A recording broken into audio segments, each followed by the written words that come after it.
Hi, this is Anaiis, Salles, creator and designer of the game Visualize World Bees, and in this video we're going to continue with game setup and play.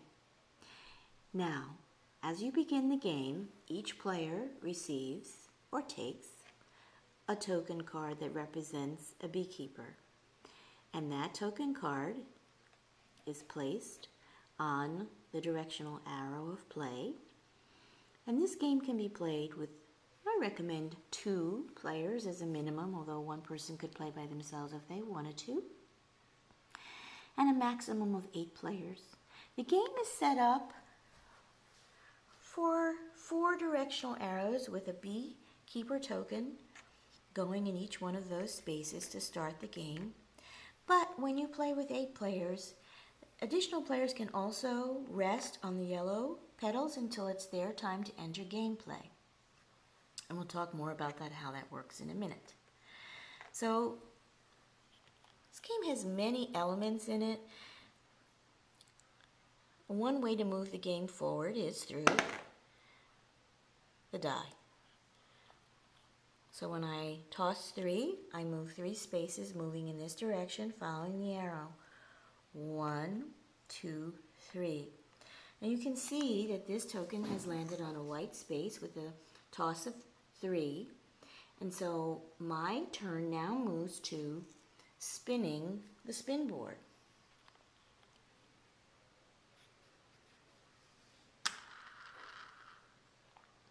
In this instance, the spin board has landed on the color red. Now that has a consequence, which I'll go into in a moment, but what I wanted to show you is the very beginning moves of the game. You take your token, you set it up in the direction of play, you take a toss of the die, and then these spaces on the board determine what your next actions of play are. In addition to every player having a beekeeper's token that they work with to move around the board, at the beginning of the game, each player also receives one beekeeper team card, which has 1 hive on the back of it to get the game started. And as you move along, you have opportunities to collect many more hives. Things will happen, but as a beekeeper, you're going to work one section or one pie slice of the game board. And so you're going to, every turn, throw the die, move the corresponding number of spaces.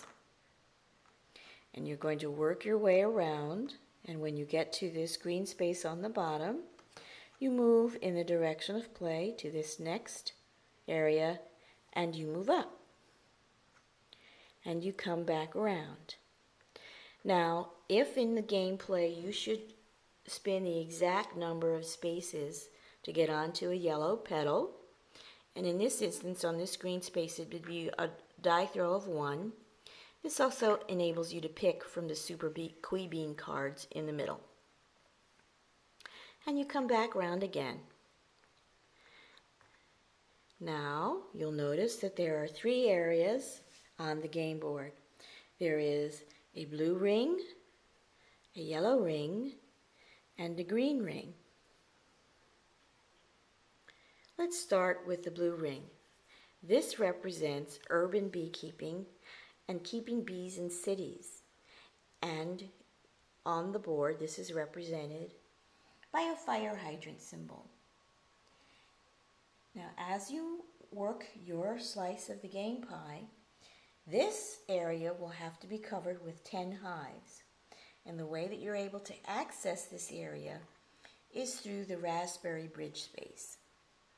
And everyone playing the game will have one city space that they must accumulate 10 beehives on to rehabilitate that habitat. And you move along to the yellow section. In this section, this is the suburban area. This is symbolized by a parking lot symbol that's got paved blacktop, which can accumulate toxic runoff into our ground areas. It also includes some vegetation that bees might forage on. Or you might have this symbol that you're working with in your section of the game board. And these cards stand for open green spaces, parks and other areas, recreational areas that people use in the suburban space, but which may also be questionable habitat for honeybees. Again, working with the raspberry space, you would spin. I'm sorry, you don't spin, but use a specific action on the raspberry space that enables you to pick up more game tokens that will be part of transforming the game board. Now I'm going to show you that in the next video. This is when you land on a yellow space. This requires that you pick up a honey money token. Honey money token looks like this. And on the back of the honey money token, you have the opportunity to pick up an organic farm card. And an organic farm card would go either here on a toxic space or here on a GMO systemic pesticide crop space. And that transforms this space and makes it safe.